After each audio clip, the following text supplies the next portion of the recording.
So I need to reach my YouTube view quota for the month, and I figured the best way to achieve that is by making a controversial video where I'm going to be talking about testing.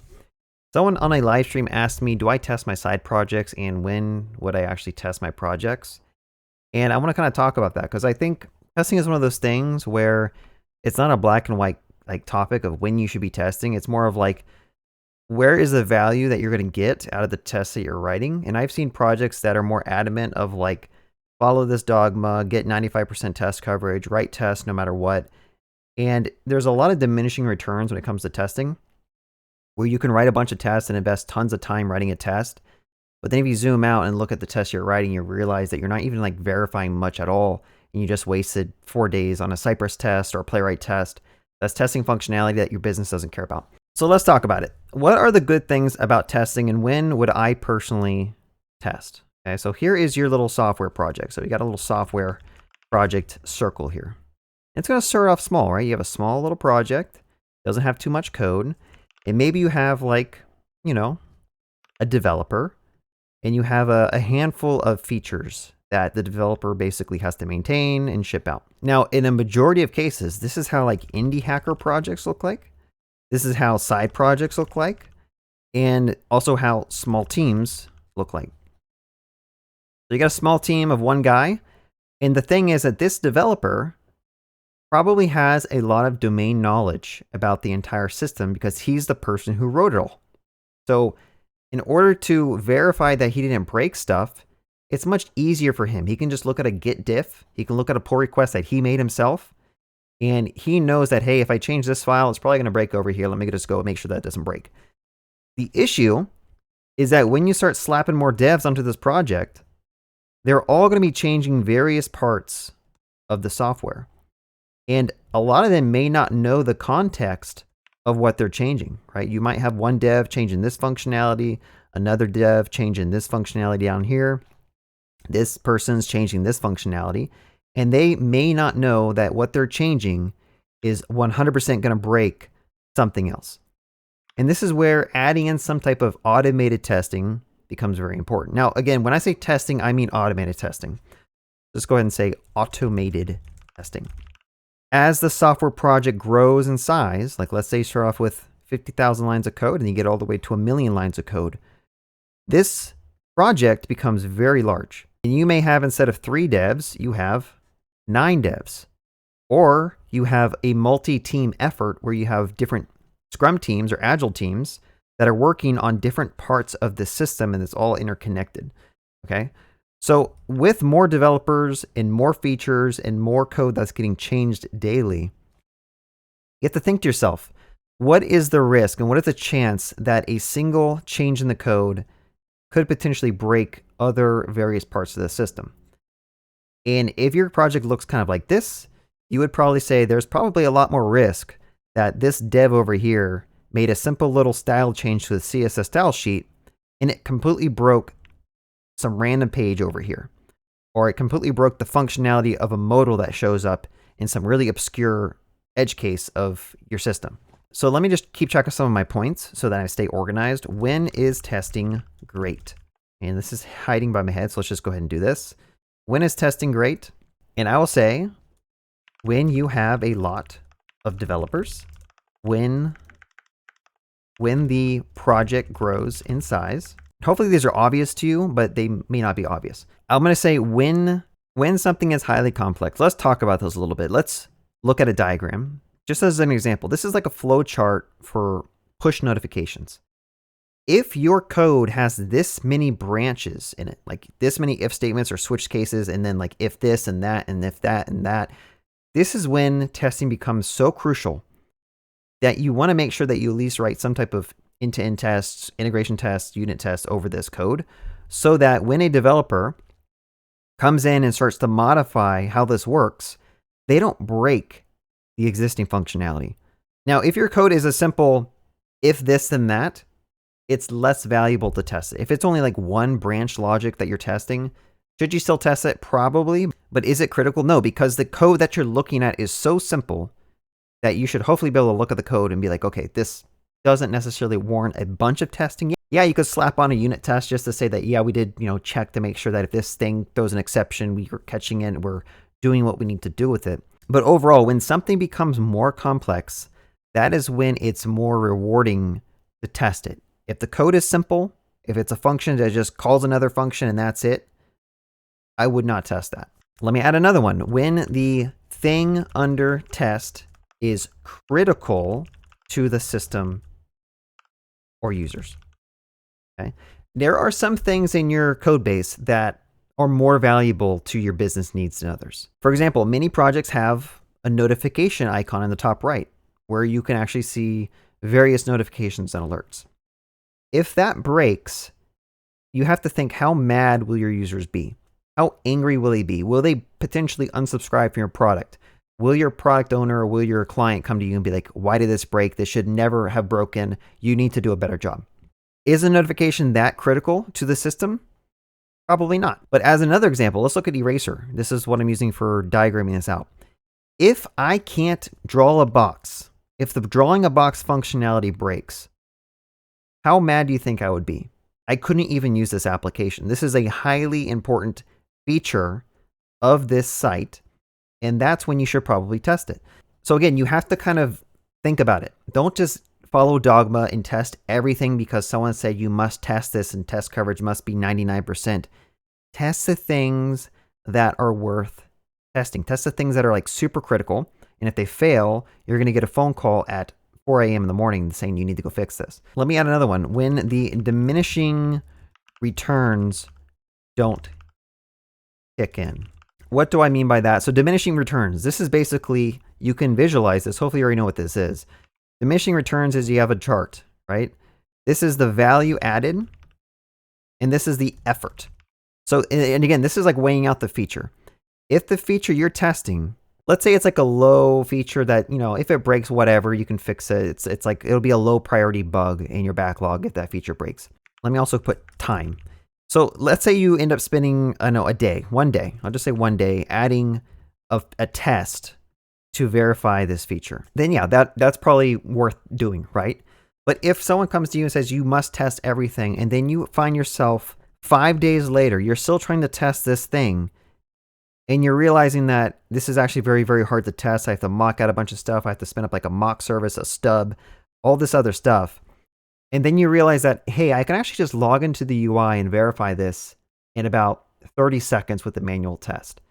That is when you need to consider, hey, maybe it's not worth spending all this time writing a test over this feature that's not that important, and that when I get it to a staging environment, someone's probably going to find out that it's broken. Okay. So again, it's a trade-off. Everything in software is a trade-off. But in terms of like how much effort do you want to put into this automated test suite to verify this low priority feature or this low value feature, this is when you need to actually just take a step back and be like, maybe it's not worth all this extra time I'm putting into this test to verify this. Now, if for some reason the value added is off the charts, then yeah, it might be worth spending more time. Maybe you spend 2 weeks trying to find an automated way to test this, because if this thing breaks, your entire business is offline. Your entire app is broken. And so these are the things you have to keep in mind when you're writing tests. And unfortunately, I think a lot of people just follow dogma and just kind of like, we must test because it's been dictated that we test. So I think this is a good set of like when we should be testing. So again, let's flip this on its axis and let's talk about when testing sucks. And we're going to go ahead and just like talk about some of the topics of when testing becomes more problematic. So if the tests are brittle, this one is super important. If you have written Cypress tests or Protractor or Selenium tests, Playwright, you'll know that end-to-end tests can be brittle if written poorly. And when you try to get these running in your CI/CD pipeline, maybe they fail 2 times out of 10. And when that happens, basically all of your devs, they'll make a pull request, they'll assume it's going to work, and then this one random brittle test fails. And they have to go back into CI, they have to go and rerun that job. That test has to rerun, they have to wait. And every single developer over a time period of months basically just keeps losing precious time in context switching, having to go back and basically babysit these jobs and make sure they pass. And if your tests are brittle and they randomly fail, they're very sporadic, this is when testing becomes something that kind of sucks. And again, you have to go back to that value versus effort chart. Is a test that keeps failing, is it super valuable that we keep that test around? If not, I would say just delete that test, rewrite the test, or write like a manual testing matrix and just do that manually. In my career, I've wasted so much time rerunning stuff because it just randomly fails. And you should have just deleted the test and either rewrote it or just said, you know what, screw it. We're going to let the QA team just test this manually before we do deployments. So another thing that can potentially make testing very, very annoying, when the tests don't actually verify anything. So I've seen this a lot in my career where you spend a bunch of time writing tests and then you will get your feature deployed to production, and then a week later, a bug report comes in basically saying the feature you just wrote is broken. And you're like, dude, why is this feature broken? I literally spent like days writing all these different tests over it, and you realize that you missed an edge case. If you do this enough in your career, you start realizing that testing isn't a silver bullet. Like, testing can't catch everything. It just helps you catch a majority of bugs that could potentially happen in your system, but they're not going to be a silver bullet and catch everything. And this becomes very worse and apparent when you don't have a lot of skill writing tests, and the tests that you're writing are actually kind of flawed, and they're not verifying the real thing under the hood. So you'll spend like a lot of time writing all these tests, mocking out these things. You realize that your mock was actually just incorrect, and your test doesn't actually do anything. Or your assert statement in the test was wrong, and you're not really asserting anything. So yeah, just make sure that everything you write is actually verifying stuff, because the more tests you keep adding to your system, like, you just don't want a bunch of tests that don't do anything. Another thing, when you want to move fast.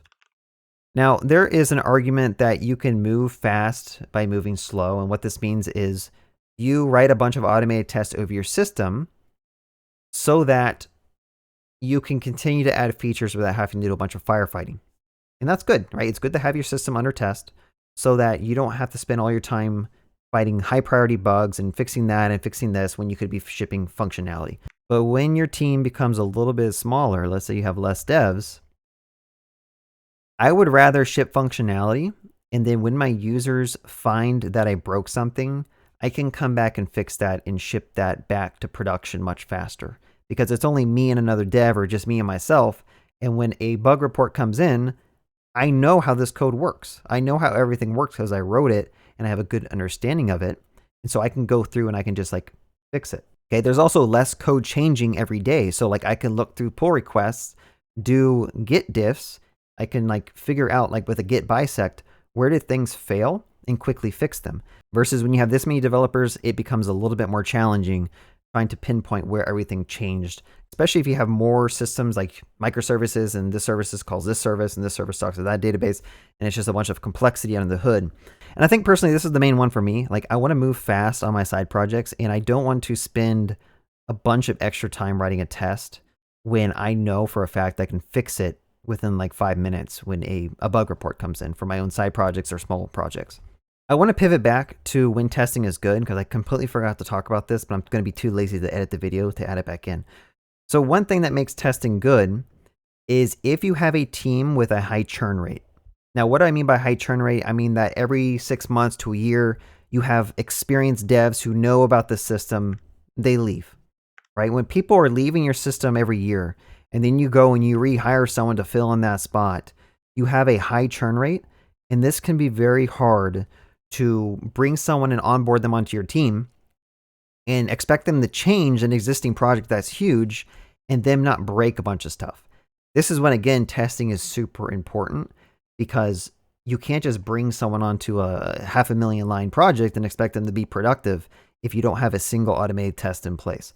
And at work, we have tons of automated tests, and I think this is something that really helps with onboarding, is because people can make changes to the system, and you'll have a bunch of end-to-end tests that'll start failing if they broke something that was critical. Okay, so again, churn rate. If you have a bunch of developers leaving and joining the project all the time, or like, you know, maybe you're working at a big company and like developers get switched over to other projects and they sub people in or whatnot, that's when you probably want to think about adding a lot of tests so that the maintainability of your project can live much longer. But again, for my little side projects and for maybe startups, you don't have the churn rate, because if I'm a solo dev on a project, if I don't work on this project, the project's going to fail. So like, what would be the point of testing where like, okay, the testing is there to help me catch bugs that I'm writing on my own system that I already have a bunch of domain knowledge over. But if I don't actually work on this system, then the system doesn't exist and no one's going to use it. And you see what I'm saying? It's like, why would I invest all this time writing tests if it's just me and some other person working on a project? And additionally, some smaller projects and like startups and side projects is you just want to verify an idea.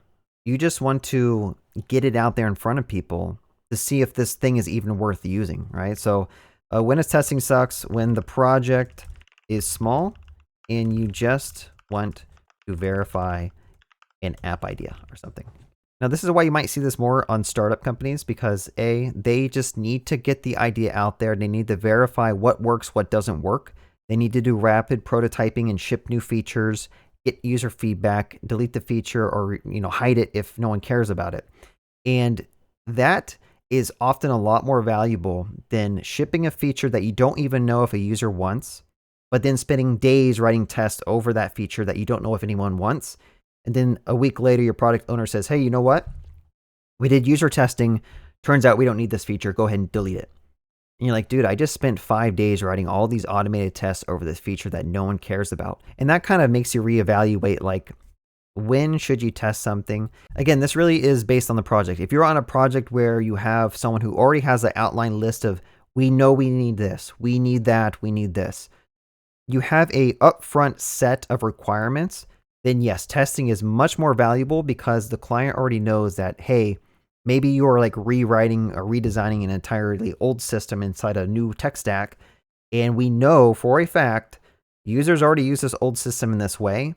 And here are some of the features that we need for sure. And that's when testing is highly, highly important because again, we already know that the users need these features. So let's just go ahead and test them as we're writing them. And we can get that into our CI/CD pipeline to verify that we're, getting the requirements correct. And speaking of requirements, let's just go ahead and put one. When requirements are vague. So if someone says, I need you to add this feature, but then they don't actually give you really strict requirements around anything, that's when it kind of feels like you're wasting time writing a bunch of tests because what are you testing against? You don't know if what you're shipping is actually meeting the needs of the requirements because you don't have requirements in place. And so if it's a vague story and like no one really knows like what the feature needs to do, then maybe it's not worth writing tests at this point in time. And then later on, you can come back when the requirements kind of solidify and verify what you wrote with tests. I don't know where my webcam went, but there's one more that I really want to talk about, and that is when the test suite takes hours to run. And this is something I have seen a lot on the projects I work on is that we have so many tests. We have like thousands of tests, hundreds of end-to-end tests and like integration tests, thousands of unit tests. Like let's say you make a small little text change in your project and you need to get that deployed out. But then deploying it takes an extra 30 minutes to an hour because it has to rerun all of your test suites. This is when testing can become very annoying. And so I would say you need to put effort in to like knowing how to run these tests concurrently to really save on how long it's taking for a single PR to pass all the tests. Because what you don't want to do is like someone finds a critical bug in your system, you have a quick fix that took you 5 minutes to fix, but then deploying to production takes days, if not weeks. You have to go through like a formal review process, and then your test suite takes an hour to run, and at the very end it fails because of one of your little brittle tests that were in your pipeline, and it just becomes a giant nightmare. So just keep this in mind that as your project grows, you're going to add more and more and more tests. Everything is going to start slowing down, and your velocity and your ability to basically get feedback is diminished. Anyway, those are some of the thoughts I had. Hopefully I reached my view quota for the month from this video alone. But just keep that in mind. Like testing is not a black and white thing. Testing should be a spectrum, and you should always think, is the work I'm putting into automating this test giving the value that I think it does? And I think if you actually stop and think about it for a second, you'll realize that some of the times you're not getting much value over the time invested in writing a bunch of tests. Now, with all this being said, my final takeaways are testing is important. I think testing is extremely important. But the real debate is it more worthwhile to write an automated test? Because writing automated tests is not something you just click your fingers and you do. It takes time, it takes experience, it takes expertise to write good tests to verify your system. Or could this just be like a spreadsheet, an Excel sheet with a couple of steps you follow to verify? And maybe you can offload that or give that to somebody else who can just like quickly go through some of the things that may have been modified or altered with that latest PR you did. They can just do a spot check, make sure nothing broke. And then if everything seems good, ship it to production. If something broke, roll back if possible. Hope you guys enjoy this talk. Didn't really plan for it, just wanted to make a video about it. So have a good day. Happy coding. Test your code.